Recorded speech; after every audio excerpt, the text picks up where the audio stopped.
Okay, today unboxing ആണ് guys. നമ്മൾ നേരത്തെ ഒരു വീഡിയോയിൽ പറഞ്ഞിട്ടുണ്ടായിരുന്നു നമ്മൾ ബീഫ് റോസ്റ്റ് മാഗി ഉണ്ടാക്കാൻ പോകാമെന്ന്. പക്ഷേ അന്ന് നമ്മൾ പ്ലാൻ മാറ്റിയിട്ടുണ്ടായിരുന്നു കേട്ടോ. അങ്ങനെ നമ്മൾ Korean Maggi Korean noodles order ആക്കി ഗൈസ്. എനിക്ക് കുറേ നാളായിട്ടുള്ളൊരു ആഗ്രഹമായിരുന്നു കൊറിയൻ നൂഡിൽസ് കഴിക്കണമെന്ന്. അങ്ങനെ ഏട്ടൻ സത്യം പറഞ്ഞാൽ ചിക്കൻ നൂഡിൽസ് ഓർഡർ ആക്കാമെന്ന് പറഞ്ഞത്, പക്ഷേ കൊറിയൻ ചിക്കൻ നൂഡിൽസ് ഓർഡർ ആക്കുമെന്ന് എനിക്കറിയില്ലായിരുന്നു കേട്ടോ. അപ്പോൾ അങ്ങനെ സാധനം വന്നിട്ടുണ്ട്. അപ്പം വെൽ പാക്കിങ്ങും കാര്യങ്ങളൊക്കെ ആയിരുന്നു. പാക്കിങ്ങൊക്കെ ഓക്കെ ആയിരുന്നു. നല്ല അത്യാവശ്യം 2 പേർക്ക് കഴിക്കാൻ പറ്റുന്ന ഒരു ക്വാണ്ടിറ്റിയിൽ തന്നെ ഉണ്ടായിരുന്നു.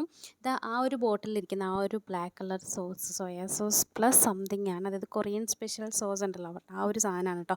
സത്യത്തിൽ ആ ഒരു സോസിൽ ഈ ഒരു നൂഡിൽസ് നന്നായിട്ട് മുങ്ങി കിടക്കണം. നമ്മുടെ നാട്ടിൽ കഞ്ഞിയൊക്കെ കോഴി കുടിക്കുന്ന പോലെ നിങ്ങളെല്ലാവരും കണ്ടിട്ടുണ്ടായിരിക്കുമല്ലോ. എനിക്കത് കഴിക്കണമെന്ന് ഭയങ്കര ആഗ്രഹമായിരുന്നു.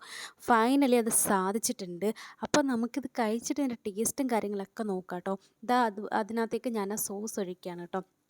കുറച്ച് ഒഴിച്ചിട്ടുണ്ടായിരുന്നുള്ളൂ കേട്ടോ സോസ്. ഇത് എങ്ങനെ ഉണ്ടെന്ന് നമുക്കറിയണമല്ലോ. സത്യത്തിൽ അത് നന്നായിട്ട് മുങ്ങി കിടക്കണം, വെള്ളത്തിൽ ഈ നൂഡിൽസ് കിടക്കുന്ന പോലെ കിടക്കണം. തിന്ന് നോക്കാം.